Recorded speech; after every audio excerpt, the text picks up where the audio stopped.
ప్రకృతి వ్యవసాయంతో అనారోగ్యాలు దూరం. ప్రకృతి వ్యవసాయంపై నేషనల్ ఫార్మింగ్ ఆర్గనైజేషన్ అవగాహన.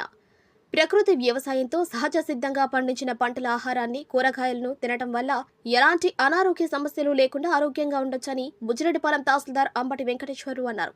బుచ్చిరెడ్డిపాలెం తహసీల్దార్ కార్యాలయ ప్రాంగణంలో నేషనల్ ఫార్మింగ్ ఆర్గనైజేషన్ ద్వారా ఏర్పాటు చేసిన ప్రకృతి వ్యవసాయం ద్వారా పండించిన స్టాల్స్ ను ఆయన పరిశీలించారు. సందర్భంగానే మాట్లాడుతూ, పూర్వకాలంలో మనకు కావాల్సిన ఆహారాన్ని ఎవరికి వారు సహజ సిద్ధంగా పండించుకునేవారు. ఇప్పుడున్న పరిస్థితుల్లో అలా లేదని, పంటల సాగుకు వివిధ రకాల పురుగు మందులు వాడి పెంచిన వాటిని తింటున్నామన్నారు. తద్వారా చిన్నపిల్లల నుంచి పెద్దవారి దాకా పలు అనారోగ్య సమస్యలు తలెత్తుతున్నాయన్నారు. మండలంలో ఇలాంటి ప్రకృతి సిద్ధమైన పంటలను ఎలాంటి రసాయనాలు వాడకుండా పండించి ప్రజలకు అందిస్తున్న వారిని అభినందించారు. ఇలాంటివి రానున్న రోజుల్లో రైతులకు అవగాహన కల్పించి మరింత చేరువ చేయాలని ఆయన సూచించారు. ఈ కార్యక్రమంలో ప్రకృతి వ్యవసాయ సిబ్బంది, రైతులు పాల్గొన్నారు. బేస్డ్ నేషనల్ ఫార్మింగ్ ఆర్గనైజేషన్ ద్వారా ప్రకృతి వ్యవసాయానికి సంబంధించి మన బుచ్చిరెడ్డిపాలెం మండల కార్యాలయంలో స్టాల్ ఏర్పాటు చేయడం జరిగింది. దీంట్లో ప్రధానంగా ఏంటంటే, మామూలుగా మనం గతంలో అంటే పూర్వకాలంలో మనం అందరం కూడా ఎవరికి కావలసిన ఆహార ధాన్యాలని, ఎవరికి కావాల్సిన కూరగాయలని మనమే పండించుకొని తినేవాళ్ళం. కానీ ఇప్పుడున్న ఈ యొక్క బిజీ షెడ్యూల్లో ఏంటంటే ఎవరు కూడా దానికి చేయలేకపోవడం వల్ల, అదేవిధంగా ఇప్పుడు పండించే ఆహారపు పదార్థాల్లో ఎక్కువగా మనం అంటే పెస్టిసైడ్స్ కానీ, అదేవిధంగా ఇన్సెక్టిసైడ్స్ కానీ వీటన్నిటికీ చల్లడం వల్ల మనం ఇటీవలే చూస్తున్నాం అనేక రకాల జబ్బులకి మానవాళి గురి అవుతుంది.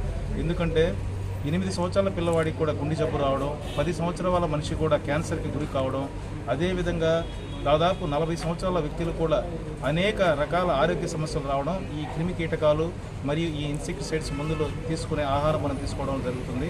అందులో భాగంగా ఇక్కడ ఉన్న ఈ యొక్క ఏదైతే ఆంధ్రప్రదేశ్ రైతు సాధికార సంస్థ మరియు మన బుచ్చిరెడ్డిపాలెం యూనిట్కి సంబంధించి జీరో బేస్డ్ నేషనల్ ఫార్మింగ్ వాళ్ళు మన మండలంలోని అన్ని చిన్న, సన్నకారు మరియు పెద్ద రైతులు కూడా ఈ విధంగా ప్రకృతి వ్యవసాయానికి సంబంధించి గోమూత్రం మరియు గో పేడ, అదేవిధంగా రకరకాల పప్పుల పిండి వీటన్నిటినీ కలిపి కషాయాలతో తయారు చేసి ఇవి మనిషి యొక్క ఆరోగ్యానికి ఎలాంటి హానికరం లేని ఈ యొక్క కూరగాయలు కావచ్చు, అదేవిధంగా బియ్యం కావచ్చు, అదేవిధంగా ఇతర పదార్థాలు కావచ్చు, వీటన్నిటి కూడా పండించి ఈరోజు మన మండల కార్యాలయంలో ఒక చిన్న స్టాల్ ఏర్పాటు చేయడం జరిగింది.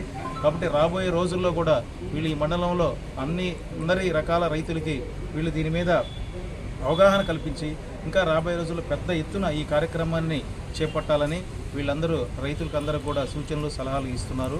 కాబట్టి ఇక్కడికి వచ్చిన ఈరోజు మనకి పీజీఆర్ఎస్ డే కాబట్టి అదే ప్రజా విజ్ఞప్తుల దినోత్సవం, అందువల్ల ఇక్కడికి వచ్చిన ప్రజలు కూడా వీటన్నిటిని ఇక్కడ చూసి వీటిని కొనుగోలు చేస్తారనే ఒక ఉద్దేశంతో ఈ స్టాల్ని ఇక్కడ ఏర్పాటు చేయడం జరిగింది. కాబట్టి పెద్దవాళ్ళు అందుకే అన్నారు, ఆరోగ్యమే మహాభాగ్యం అని. ఈరోజు మనం చూస్తూ ఉన్నాము, మన ఆరోగ్యం నిజంగా ఎక్కువగా ఒక మనిషి సంపాదించే యొక్క ఆదాయంలో దాదాపు 50% తన ఆరోగ్యానికే ఖర్చు చేస్తున్నాడు. ఎందుకంటే ఇలాంటి మనం కెమికల్స్ ఆధారిత పంటలు ఏదైతే ఉన్నాయో వాటిని తీసుకోవడం వల్ల, కాబట్టి అందరూ కూడా ఈ యొక్క కెమికల్స్ ఆధారిత పంటలు కాకుండా ఈ విధంగా జీరో బేస్డ్ నేషనల్ ఫార్మింగ్, దీనివల్ల ఏంటంటే చాలా రకాల ఉపయోగాలు ఉన్నాయి. ఎందుకంటే భూమి మనం యూరియా కానీ లేకపోతే డిఏపి లేకపోతే రకరకాల ఎరువులు చల్లి తన యొక్క సారాన్ని కోల్పోవడం జరుగుతుంది. దీనివల్ల ఏం జరుగుతుందంటే మన యొక్క ఆ సారం కోల్పోయిన భూమిని మళ్ళీ సారవంతం చేస్తున్నాం. అదేవిధంగా రైతుకి 365 రోజులు ఇది అందుబాటులో ఉంటుంది. కాబట్టి ఆయన ఈ పంటలు పండించుకుంటే ఎనీ టైం అతను మార్కెటింగ్ చేసుకోవచ్చు. అదేవిధంగా దీని ఖర్చు కూడా తక్కువ అవుతుంది.